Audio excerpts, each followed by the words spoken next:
자, 이번 시간은 명승권 교수의 건강백세 시간입니다. 자, 오랜만에 또 만나 뵙게 되는데 전화 연결돼 있죠. 국립암센터 국제암대학원 대학교 대학원장 명승권 교수 연결돼 있습니다. 자, 명 교수님 안녕하세요. 네, 안녕하십니까. 반갑습니다. 오랜만입니다. 아니, 이번에 저기 또 대학원장님이 되셨어요. 예. 예, 네, 이번에 진짜 또, 축하드립니다. 네, 감사합니다. 2월 1일자로, 예, 국립암센터에는 뭐 병원이나 연구소뿐만이 아니고, 네. 국제암대학원 대학교라고 해서 석사 박사과정 가르치는 대학원이 있습니다. 예.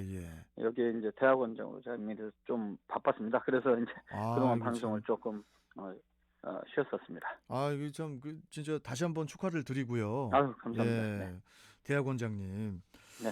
그러면은 어떻게 원장님이라고 불러야 됩니까? 교수님이라고 불러야 됩니까? 네, 그래서 사실 우리 국립암센터 가장 서열 1위는 이제 국립암센터 원장님이 있고요. 그러세요? 네, 그 밑에는 이제 우리 연구소는 연구소장, 예. 병원에는 병원장, 병원장, 사업본부는 사업본부장, 그리고 마지막에 제가 연구소님이 대학원대학교 대학원장이거든요. 아, 뒤에 이제 약어를 쓰면 뭐 원장이라고 원장. 많이 부르기도 하고요. 예. 대학원장이라고 부르기도 하고 뭐 다양하게 부르고 있습니다. 그러니까 이제, 참고로 아무튼 국립암센터 전체 원장은 아닙니다. 네, 국립암센터 그러니까 넘버 3 정도 되신다. 이런 아닙니다. 한 아닙니까? 넘버 5 예. 정도입니다. 네. 예, 알겠습니다. 아무튼 다시 한번 축하드리고요. 네, 예, 감사합니다. 명 박사님. 자, 이제 좀 본론으로 들어가세요, 박사님. 네. 이 다른 나라에 비해서 좀 늦었지만은 이 지난 2월 말부터 이 코로나19 백신 접종이 시작이 됐지 않습니까? 그렇죠. 이게 지금 뭐 안전성이나 효과에 대해서 말이 되게 많은 것 같은데, 그래서 오늘은 이 코로나19 백신 접종에 대해서 좀 알아보겠습니다. 먼저 이 코로나19 백신 접종 현황부터 좀 간단하게 좀 설명해 주시겠어요, 박사님? 네, 뭐 잘 아시겠지만 작년 12월 초에 영국에서 처음으로 화이자사에서 만든 코로나19 백신 접종이 시작됐죠. 예. 그리고 미국, 이제 세계 여러 나라들이 맞기 시작했는데 실제 이제 미국 같은 경우는 접종이 확대되면서 올해 1월 초부터 코로나19 확진자 수가 원래 이제 30만 명 넘을 정도로 대유행하다가 다시 최근에 백신 접종을 맞은 이후로 3월 들어서 5만 명, 혹은 10만 명 수준으로 줄어들었어요. 물론 지난주에 갑자기 약간 또 올라왔다가 다시 최근에 며칠 사이에 한 4만 명, 5만 명으로 좀 줄어들고 있습니다. 근데 우리나라 같은 경우는 2월 26일 날 시작을 했죠. 전 세계적으로도 조금 늦게 시작한 편입니다. 요양병원과 요양시설의 입소자 및 종사자, 그리고 의료기관 종사자 등을 중심으로 접종을 시작을 했고요. 지금 어제까지 보니까 1차 접종 맞은 분들이 96만 명 정도가 됩니다. 그래서 오늘 오전에 통계가 나면 약 지금까지 100만 명 정도 접종을 받은 것으로 생각이 되는데요. 잘 아시겠지만 문제는 이제 접종이 시작되면서 특히 아스트라제네카 백신의 효능과 안전성에 대한 문제가 제기가 되면서 이거 백신 맞아야 되는지 맞습니다. 혹은 말아야 되는지 논란이 지속되고 있죠. 아니, 그럼 바로 그냥 단도직입적으로 여쭤볼게요, 박사님. 네. 이 아스트라제네카를 포함한 이 코로나19 백신, 이거 뭐 과연 맞아도 될까요? 네, 불안해가지고. 네, 결론적으로 말씀드리면 현재로서는 맞는 게 좋을 것 같습니다. 왜냐하면 3월 중순에 64만 명 정도 맞았을 당시만 하더라도 부작용이 대략 9천 건 있었지만 퍼센트로 따지면 1.5% 정도고요. 물론 사망 신고도 16건, 그리고 혈관 속에서 피가 굳어진 덩어리가 혈전이 2건 보고가 되고 있었지만 이 정도 수치들은 실제적으로 기존의 그 백신과 비교했을 때 크게 문제가 되는 수준이 아니었고요. 더욱 중요한 것은 이제 효능 부작용이 얼마나 흔하냐는 것인데 뭐 제일 걱정하는 것 중에 하나가 혈전 같은 경우에 피가 굳어서 특히 이제 뇌정맥동 혈전 때문에 사망한 사례가 보고가 되고 있었는데 사실 그 뇌정맥동 혈전이란 거는 뇌정맥에 피가 굳는 거거든요. 이게 보통 100만 명당 한 뭐 3명 내외, 즉 2명에서 5명 발생하는 건데 영국 같은 경우에 아스트라제네카 백신 1,800만 명 맞았는데 약 30건 정도 보고됐거든요. 혈전 상태가. 그거를 비율로 따지면 원래 1,800만 명이면 3건씩 따지면 대략 한 50건 건 이상이 사실 보고되는 거로 돼야 되는 것 반해서 오히려 아. 그렇게 높지가 않은 것이죠. 아니 그러면 저 박사님. 네. 기저질환이 없는데도 그 혈전이 나타날 수 있는 거예요? 네, 기저질환이 없는 경우에도 나타날 수가 있어요. 아 몇 가지 요인이 그래요? 있지만은 특히 어. 이제 뇌종맥동 혈전 같은 경우에는 나이 드신 분들보다는 40세 혹은 45세 미만의 젊은 사람들에게 좀 흔한 거로 돼 있거든요. 아이고 어, 그래요? 어쨌든 지금 현재로 봤을 때는 인과관계가 확실하지 않다는 거죠.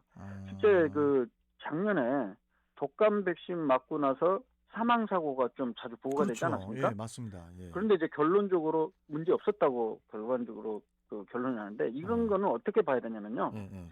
사실 이거는 인과관계가 확인되지 않은 단순한 자극받은 신고 혹은 보고로 봐야 됩니다. 자극 지난번에도 제가 방송에서 얘기했었는데, 예예. 그러니까 정부 당국에서 이게 예. 새로운 치료제나 백신 같은 걸 맞고 나서 예. 이런 부작용들이 있습니다라고 정부 차원에서 언론을 통해서 경고를 하게 되면 예.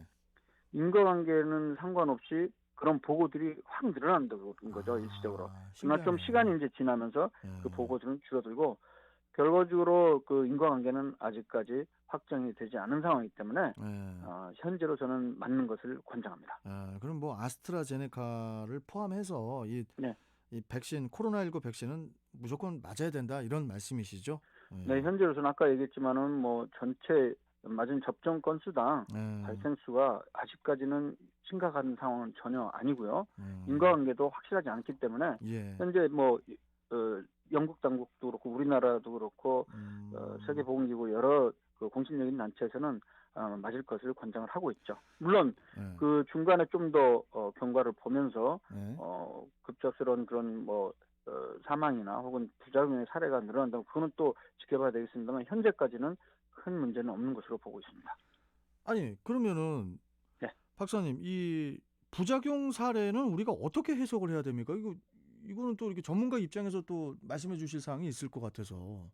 그렇죠. 그래서 이제 이 부분은 아까 제가 말씀드렸지만 예예. 예를 들어서 우리가 담배 끊는 약 그렇죠. 챔피스라는 새로운 약이 2006년에 예예. 개발이 됐었어요. 담배 그 끊는 약. 당시에 담배 끊는 약인데 일부에서 예. 우울증 혹은 자살의 그 시도가 증가한다 이런 게 보고가 되기 와 시작했어요. 담배 끊는 약에서요? 그렇죠. 그런데 담배 이야 끊으려다가 이거 그 자살까지 하면 이건 심한 거 그러니까요. 아니냐? 또 이런 생각 가질 수 있기 때문에 예. 정부 당국에서도 그 부분에 대한 경고를 했고 그런 혹시라도 증상이 어, 나온다면 이런 건 보고해야 된다 이렇게 얘기를 하니까 음. 실제 영국에서도 그 경고가 나간 이후 한 2, 3개월에 걸쳐서 보고가 확 증가했습니다. 아. 그렇지만 그 이후로 계속해서 인과관계 확인이 되지 않으니까 처방을 했었고요. 예. 실제 1, 2년 이상에 걸쳐서 많은 그 처방을 받은 사람들을 비교를 해봤더니 기존의 니코틴 패치나 껌 같은 그런 치료제랑 비교했을 때도 예.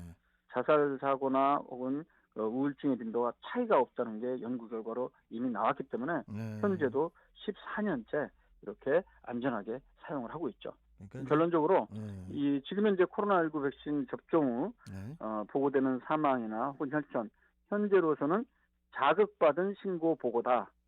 인과관계는 확인이 안 된 그렇게 아. 정리를 할 수 있겠습니다. 알겠습니다. 아니 우리 명승권 박사님께서는 혹시 지금 코로나19 백신 접종 받으셨습니까? 그렇죠. 저희 그러셨어요? 우리 병원 같은 경우에도 예예. 우선 접종 기관이기 때문에 예. 한 달 전에 저도 맞았습니다. 근데 의료진분들 이렇게 맞아야 되니까. 예, 그래서 맞았는데 이제 어떠셨어요, 2차 느낌이? 접종 기다리고 있는데 좀 흥미로운 것 중에 하나는 예. 아스트라제네카 백신 맞고 부작용이 독감 백신 맞은 것처럼 근육통이 굉장히 심하고 열이 그래요? 나는 경우가 있어요. 근데 그래요? 그런 사람들이 대개는 이제 한 4, 50대 미만의 젊은 사람들에서는 그 증상이 좀 많은 편이에요. 두세 배 이상 많고 그래요? 오히려 나이가 든 분들 같은 경우는 부작용이 좀 적은 편입니다. 저는 어. 어땠겠습니까?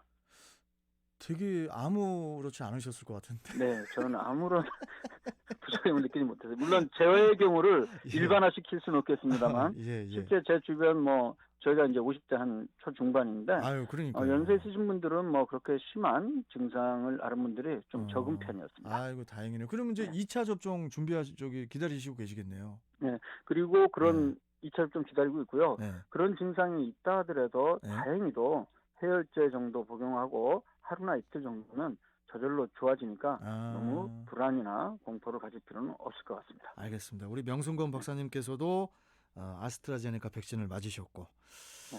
자, 여하튼 좀 이렇게 좀 완벽하게 좀 모두에게 접종이 이렇게 잘 이루어져서 좀 빨리 좀 우리나라도 집단 면역이 형성될 수 있기를 바랄 뿐입니다. 예. 그리고 네. 마지막으로 제가 예, 이제 예. 참고로 예. 지금 4월부터 75세 이상 어르신 접종 시작했고요. 아, 그렇죠. 예, 예. 5월에는 65세 이상 어르신. 5월에는 그리고 6월에는 교사, 경찰, 뭐 군인 등 사회 네. 필수 인력. 예. 그리고 이제 드디어 3분기가 시작되는 7월부터는요. 예, 예. 우리 그 육각수 조성환 님처럼 아니, 일반 예. 성인 접종도 본격적으로 시작될 예정입니다. 우리는 그러니까 7월부터 맞는 거네요. 네, 일반 그 18세 이상 성인 네. 그리고 소아 7월부터 접종할 예정으로 되어 있습니다. 7월도 뭐 솔직히 눈 깜빡하면 7월이거든요. 네. 좀 빨리 좀 7월이 돼서 진짜 좀 저도 접종을 좀 받았으면 좋겠습니다. 저는 뭐 좀 더 예. 속도를 내서 예. 7월 이전이라도 일단 당기는 그런 그러니까요. 계획을 좀 정부 당국에서 실현했으면 좋겠습니다. 알겠습니다. 네. 자, 오늘 말씀 잘 들었고요, 박사님. 또 네. 다음 시간에 또 뵙도록 하겠습니다. 고맙습니다. 네, 감사합니다. 예. 자, 지금까지 국립암센터 국제암대학원 대학교 대학원장 명승권 교수와 함께했습니다.